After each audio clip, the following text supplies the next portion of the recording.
Hey, it's Midge. This time I made a retro snake movement demo in Godot. So what is this thing? It's a demo for how to make a snake or dragon-like enemy in a game. In older games, a snake or dragon would have been a head that would move around in various directions, and it would also have body segments that would follow it. All of these were sprites. This is not a tutorial for how to make the retro game called Snake. That's a different thing. How did I decide to do this project? Well, I'm in an online group where people sometimes ask for game dev advice. The wrong advices. Someone was asking how to make a retro snake-like enemy. After giving some general advice, I realized I could just make it myself. Show, don't tell. It would be a pretty quick and easy practice project. I was looking for a small project and this seemed like a good fit. Okay, getting started, the main scene. This is the default scene. It's just top level node 2D. We will add everything pretty much as a child of this node. There's not much to say here. I didn't even end up putting a script on main, but it feels like an oversight to leave it out. Okay, so starting with the snake head functionality from a high level, what do we need here? I need about 350. We're going to need a sprite for the head. We need to be able to show the snake head. It needs to be able to move. That's important. That will help decide what kind of node we use. It needs to be able to move in a direction. So we need to know what direction the snake head is pointed in. It will have a speed to determine how quickly it moves. We will also need to be able to detect collisions. So that should be a good start. Okay, so getting into the snakehead implementation details.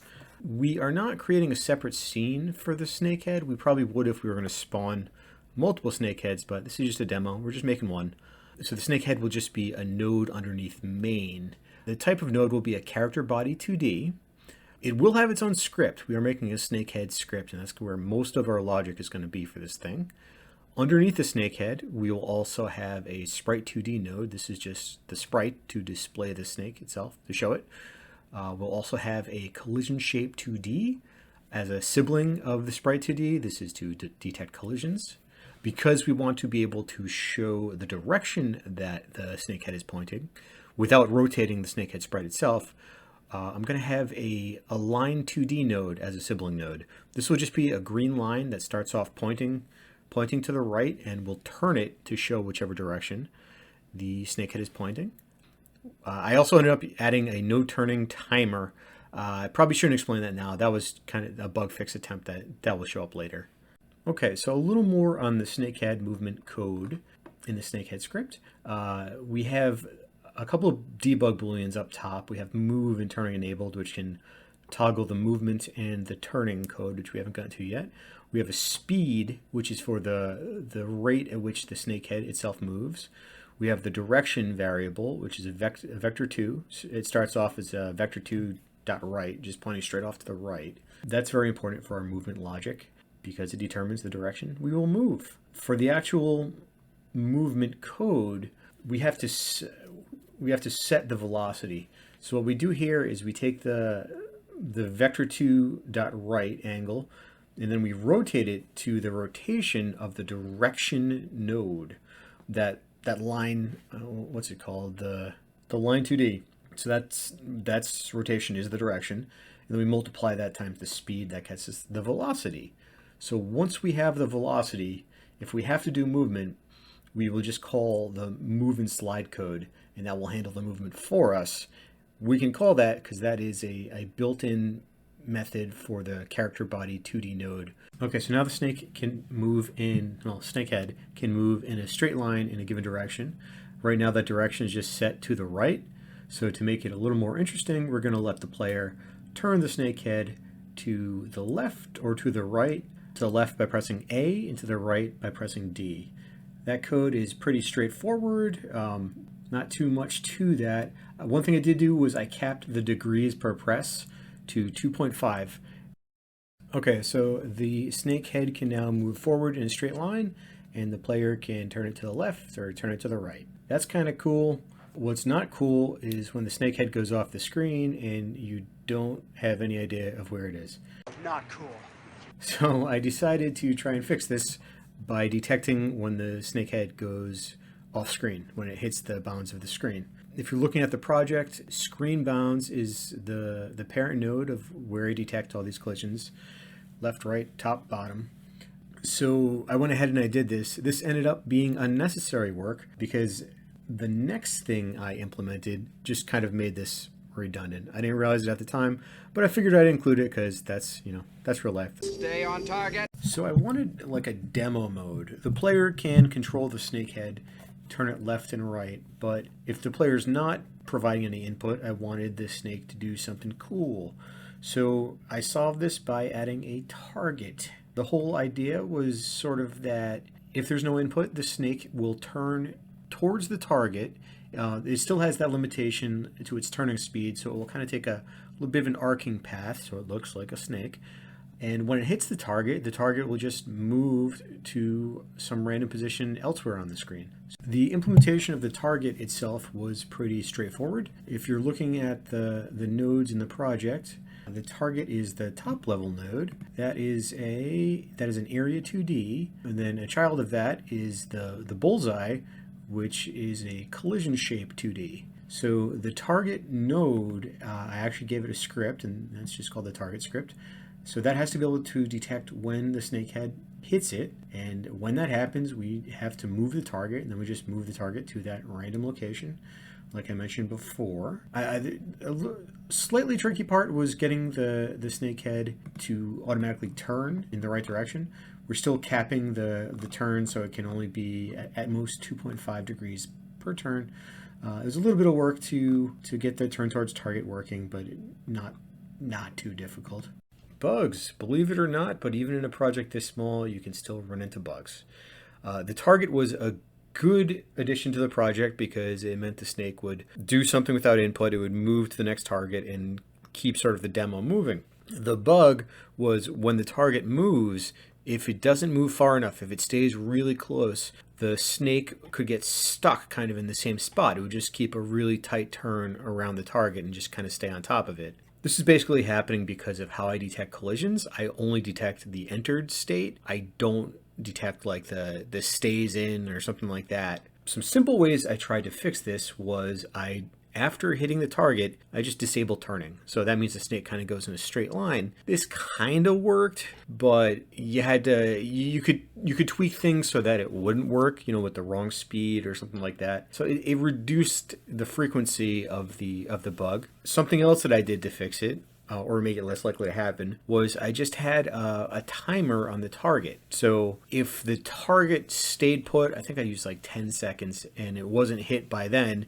it would just relocate. 10 seconds is long enough for the snake to reach the target in most cases. So we would just assume we were stuck in that case and move the target. It's not perfect, but it was good enough for me. All right, so now we have just a snake head that moves around by itself, can move towards the targets and kind of does its thing. But we don't really have a snake until we have body segments. So let's add some body segments. Who wants a body? So the body segment is going to get its own scene, and this scene is pretty simple. It's only one node. It's a Sprite 2D node to display the body segment. We're also going to add a script for body segment, which we'll talk about a little bit later. All right, so back in the main scene, we're going to have to spawn these body segments. So in the snakehead script in the ready function, we call spawn body segments. This will check an export variable, the integer for body segments, and this is the number of body segments that we spawn. So what happens is spawned body segments will add the first body segment as a child of the snake head node, and then each subsequent body segment as a child of the previous body segment node. Okay, so we have our snake head, which can move in whatever direction it wants, and now we've spawned in all these body segments. But the spawned body segments don't currently move, which is not quite what we want. We want them to move in a snaky way, a follow the leader sort of way. To do this, we're going to look at the body segment script, which I mentioned earlier. We're going to have a max distance to parent variable, which I just set it to 50. Kind of a way to think about how this is going to work is like, if you're less than the max distance, you're fine. You don't need to do anything for that segment. If it's greater than the max distance, we'll sort of snap to the max distance. So it's almost like a ball and chain where something gets pulled and there's some slack, and then if you were about to exceed that slack, if it goes taut, it will get pulled along. There's no physics, so there's no like snap. It moves to the to the full length here. Okay, so looking at the move segment code in body segment, the head does its own movement, and then it calls move segment in the subsequent body segment. We have the parent, we have the parent position, so we get the distance to the parent. If the distance is less than the max distance to the parent, we don't need to do anything. If the distance is greater than the max distance to the parent, we find that direction and we move in that direction towards the parent until it's the max distance. Yeah, and that's pretty much, that's the logic for the snaky part of the movement. Okay, so now the snake movement looks pretty good, but we do have a problem. We have a Z ordering problem. The snake looks a little weird. It looks a little ass backwards.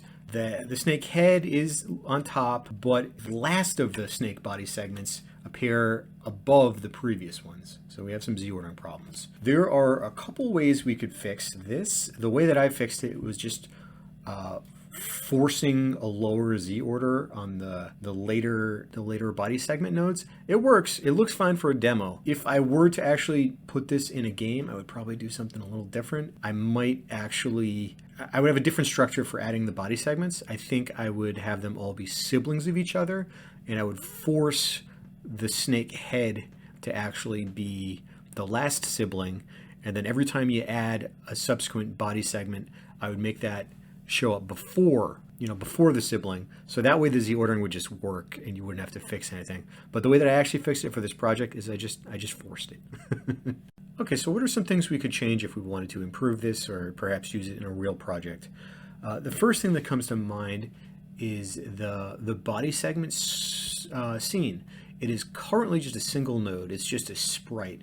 In a real game, we'd probably want to be able to detect collisions with, say, the player and a body segment.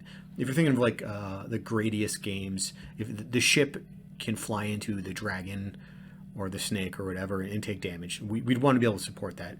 So we would probably be adding a bit more, some collision shapes or whatever, to the body segments. The Z ordering thing I mentioned a little bit, I might actually change. I started with the snake head and just added body segments as child nodes because it seemed like the most straightforward as I was doing the project, but it seems like it might actually be simpler to support more complicated body segments as sibling nodes. That would of course change the traversal and change the spawn body segments, but those are all possible improvements. Another thing, the head, you'd probably want to maybe change the rotation of the head as it moves. So if it were like a dragon, you could see which way it was facing. You're not going to have a green debug line doing that. You could also do, I'm just using turning to make it move in a snake-like fashion, but you could use like path 2D nodes, and then you could give it like a wiggle path, some sort of Bezier curve. That would be pretty cool. But these are all things that you can add if you want to. Okay, so wrapping up, that's pretty much it for my snake movement demo. I might do something crazy, and I might share the project, share some code so you can mess with it if you like. This project was pretty small, just a fun little thing. Hadn't done anything in Godot in a while, so I hope you enjoyed it. I hope you have a good day. Take it easy. All right.